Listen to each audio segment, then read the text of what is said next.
C'est le 1er mai 1884 que des syndicats ouvriers américains décident de se mobiliser pour revendiquer la journée de 8 heures de travail. C'est pour ça qu'on fête d'ailleurs cette date comme la Journée internationale des travailleurs. 142 ans plus tard, 1er mai 2026, avec l'explosion des IA autonomes, cela nous pousse à repenser l'impensable. Et si on réduisait la semaine à 4 jours, à 3, voire à 2 ou carrément rien du tout, c'est là qu'entre en scène le concept de revenu universel. Sam Altman, le patron d'OpenAI, a tweeté le 1er mai une vision forte. Il a dit: nous voulons créer des outils pour élever l'humain et non pour le remplacer. Si la puissance de ChatGPT pose la question du remplacement des travailleurs, Altman insiste, ce n'est pas du tout le but. Dans son récent livre blanc de OpenAI, il propose une solution concrète au gouvernement, la semaine de 4 jours payés.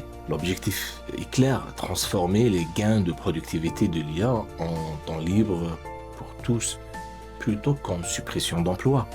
Cette proposition est un changement de paradigme total par rapport au modèle économique classique qui est fondé sur la recherche de la maximisation du profit.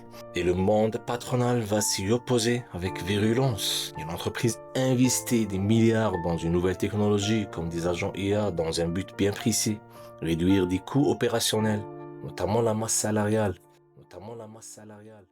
Maintenant, continuons notre analyse sur l'impact de l'IA sur nos carrières et les entreprises en général. Nous allons confronter deux points de vue, celui des IA maximalistes et celui des IA minimalistes, en décortiquant leurs arguments respectifs. Petit aveu, je ne suis pas un professionnel de la motion graphique, mais comme vous pouvez le voir, l'IA m'a énormément aidé pour générer des slides dynamiques et les graphiques que vous avez vus à l'écran. Regardez ce graphique animé, il a été généré par mon agent IA à partir de ce tableau qui présente le benchmark des différentes versions d'Anthropic. Pour ça, j'utilise l'architecture Cloud Code avec le modèle Minimax 2.7, mon favori pour son efficacité et son coût réduit.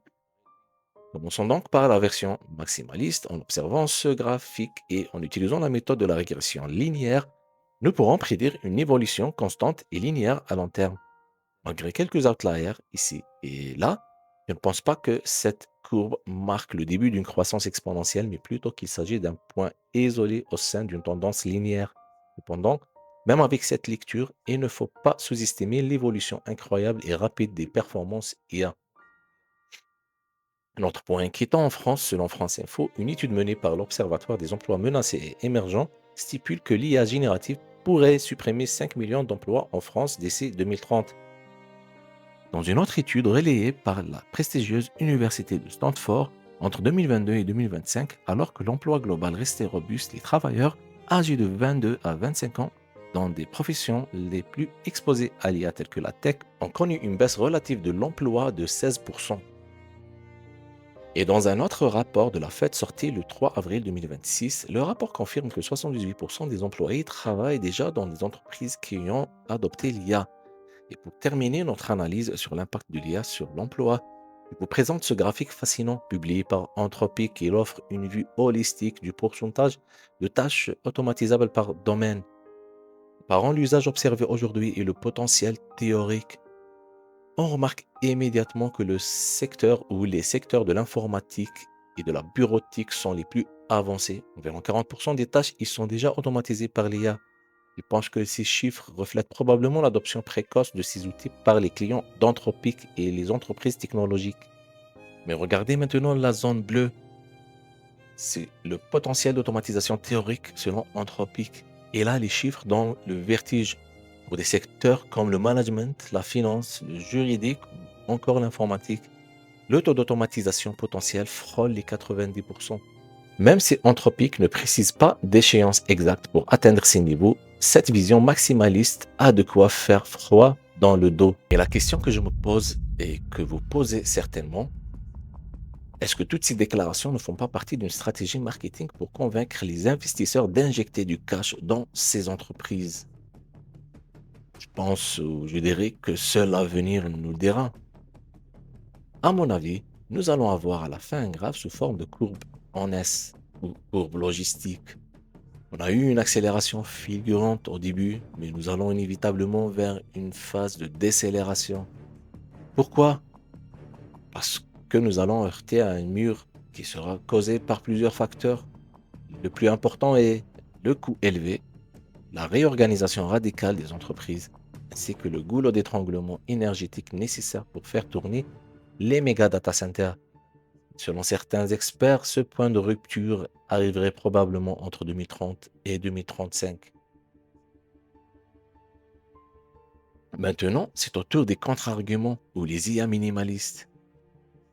Nous avons Yann Lequin, ancien directeur scientifique chez Meta AI et lauréat du prestigieux prix Turing de mathématiques, défend la thèse que les modèles de langage actuels ont des limites architecturales fondamentales. Selon lui, les LLM, les modèles de langage, génèrent statistiquement du texte plausible sans vraiment comprendre, c'est-à-dire bêtement. Il est vrai que ces modèles présentent déjà des limites qui ressemblent étrangement aux biais cognitifs humains, tels que l'oubli sélectif ou ce qu'on appelle lost in the middle, la saturation du contexte ou context rot, comparable au surmenage d'un cerveau humain exposé trop d'informations en même temps. Le cas n'est pas convaincu que l'intelligence générale artificielle soit à la portée de main avec l'architecture actuelle des transformers et des LLM. Et concernant l'intégration des agents IA au niveau des entreprises, plusieurs rapports font état d'échecs cuisants dans certaines entreprises. Certains analystes craignent même qu'à ce rythme, le coût des tokens, c'est-à-dire la puissance du calcul nécessaire à l'inférence, finisse par dépasser le salaire des employés eux-mêmes. On entend aussi parler d'expériences décevantes avec des agents jugés trop limités ou stupides quand ils atteignent ce qu'on appelle la DEMB zone.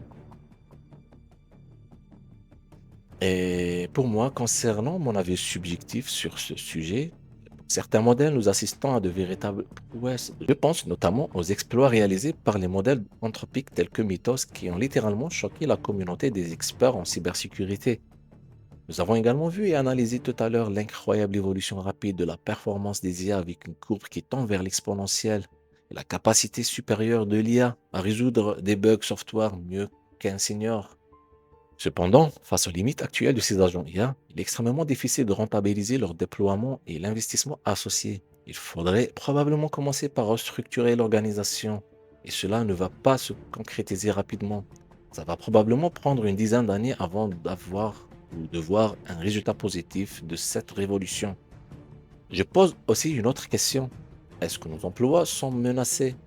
À mon avis, les derniers benchmarks de Claude et d'OpenAI prouvent que les IA font de moins en moins d'erreurs. Elles atteignent désormais un niveau de compétence supérieur à des profils juniors ou confirmés dans certains domaines tels que le développement logiciel.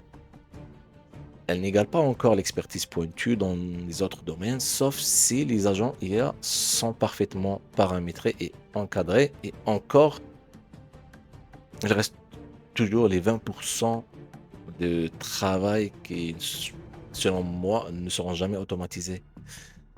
D'ici 10 ans, je pense que nous parviendrons à automatiser 80% des tâches dans les entreprises les mieux organisées et dans certains domaines.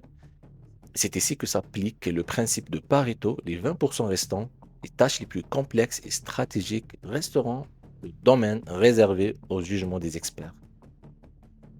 Selon les données que nous avons analysées, les facteurs clés du succès seront probablement une réorganisation efficace des entreprises avec une adaptation efficace des processus métiers, une ingénierie data efficace et 3, une ingénierie agentique efficace.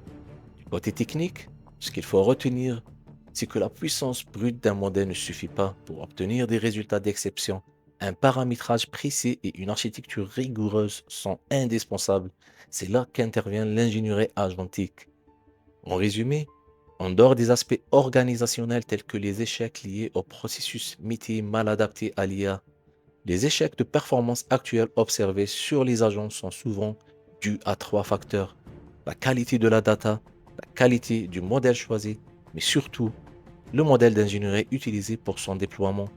Nous allons voir après comment l'ingénierie agentique permet justement de dépasser ces limites. Donc restez avec nous jusqu'à la fin.